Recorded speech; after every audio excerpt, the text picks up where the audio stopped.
నమస్తే, welcome to mood of the AP. నేను వసంత్. ఒకసారి ప్రస్తుతానికి ఆంధ్రప్రదేశ్లో తాజా సర్వే ఒకటైతే చక్కర్లు కొడుతుంది. ప్రస్తుతానికి జనసేన, టీడీపీ, బీజేపీ కూటమి ఎప్పుడైతే ఏర్పడిందో దాని తర్వాత ప్రశాంత్ కిషోర్ సర్వే బయటకు వచ్చింది. ఇది ఖచ్చితంగా ప్రశాంత్ కిషోర్ సర్వేనే. గతంలో ప్రశాంత్ కిషోర్ 40 సీట్ల లోపే వైసీపీ గెలుస్తుంది. ఖచ్చితంగా ఈసారి టీడీపీ, బీజేపీ, జనసేనదే అధికారం అంటున్న తరుణంలోనే మరొక కొత్త సర్వే వచ్చింది. ఈ సర్వే అయితే సంచలనం అయితే రేకెత్తిస్తుంది. ప్రస్తుతానికి మనం ఒకసారి ఉమ్మడి జిల్లాల వారీగా ప్రశాంత్ కిషోర్ సర్వే ఎలా ఉందో ఒకసారి మనం చూద్దాం.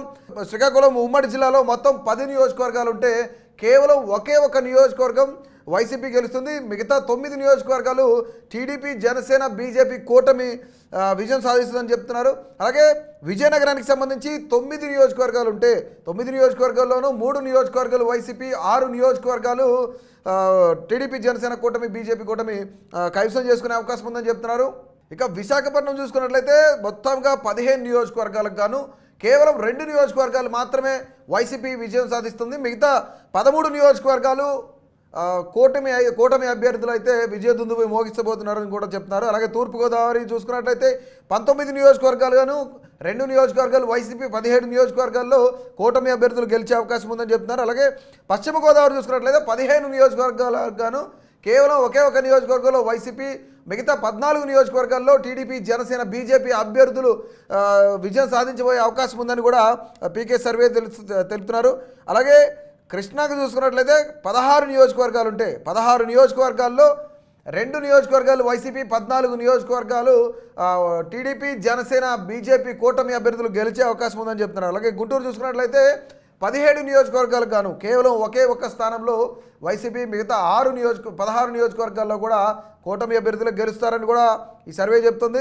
అలాగే ప్రకాశం చూసుకున్నట్లయితే 12 నియోజకవర్గాలకు గాను 2 నియోజకవర్గాలు వైసీపీ విజయం సాధిస్తే ఒక 10 నియోజకవర్గాలు టీడీపీ, జనసేన, బీజేపీ కూటమి విజయం సాధిస్తుందని కూడా చెప్తున్నారు. అలాగే నెల్లూరు జిల్లాకు చూసుకుందామని ఒకసారి. నెల్లూరు జిల్లాకు సంబంధించి 10 నియోజకవర్గాలు ఉంటే 10లో 3 నియోజకవర్గాలు వైసీపీ, మరొక 7 నియోజకవర్గాలు కూటమి అభ్యర్థులు గెలిచే ఛాన్సెస్ అయితే ఉన్నాయని చెప్తుంది ఈ సర్వే. అలాగే కడపకు చూసుకున్నట్లయితే ఉమ్మడి కడప జిల్లాలో మొత్తం 10 నియోజకవర్గాలు ఉంటే 10 నియోజకవర్గాల్లో సమానంగా చెరొక 5 కూటమి అభ్యర్థులు 5 నియోజకవర్గాల్లో గెలిస్తే మరొక 5 నియోజకవర్గాల్లో వైసీపీ అభ్యర్థులు గెలిచే అవకాశాలు అయితే కనిపిస్తున్నాయని చెప్తున్నారు. అలాగే కర్నూలు చూసుకున్నట్లయితే కర్నూలులో 14 నియోజకవర్గాలకు గాను 4 నియోజకవర్గాలు వైసీపీ గెలిస్తే మరొక 10 నియోజకవర్గాలు టీడీపీ, జనసేన, బీజేపీ కూటమి గెలిచే అవకాశం ఉందని చెప్తున్నారు. అలాగే చిత్తూరు జిల్లా చూసుకున్నట్లయితే మనం ఉమ్మడి చిత్తూరు జిల్లాలో 14 నియోజకవర్గాలు గాను 14లో దాదాపుగా 4 నియోజకవర్గాలు వైసీపీ కైవసం చేసుకుంటే మరొక 10 నియోజకవర్గాలు కూటమి అభ్యర్థులు కైవసం చేసుకుంటారని కూడా చెప్తున్నారు. అలాగే ఉమ్మడి అనంతపురం జిల్లాకు ఒకసారి చూసుకున్నట్లయితే మనం ఉమ్మడి అనంతపురం జిల్లాలో కొంతమేర చాలా హాట్గా నడుస్తుంది ప్రస్తుతానికైతే.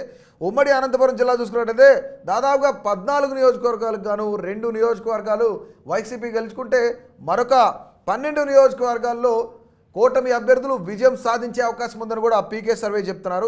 అట్లాగే మనం ఒకసారి చూసుకుంటే మొత్తంగా 175 నియోజకవర్గాల్లో ఆంధ్రప్రదేశ్లో ఉన్న 175 నియోజకవర్గాల్లో టీడీపీ, జనసేన, బీజేపీ అత్యధికంగా 143 స్థానాల్లో విజయకేతనం ఎగరేసి అధికారం అయితే నిలబెట్టుకుంటుందని చెప్తున్నారు. అలాగే వైసీపీకి సంబంధించి కేవలం 32 స్థానాలకే పరిమితం అవుతుంది.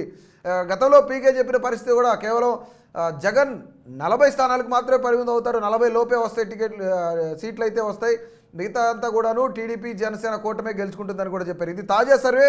ఎప్పుడైతే టీడీపీ అలాగే జనసేన ఎన్డీఏ కూటమిలో జాయిన్ అయ్యారో అప్పుడు దాని తర్వాత వచ్చిన సర్వే వీళ్ళ యొక్క పొత్తు ఆంధ్రప్రదేశ్లో బలపడిన తర్వాత, పొత్తు ఖరారైన తర్వాత వచ్చిన సర్వే అయితే ఇది.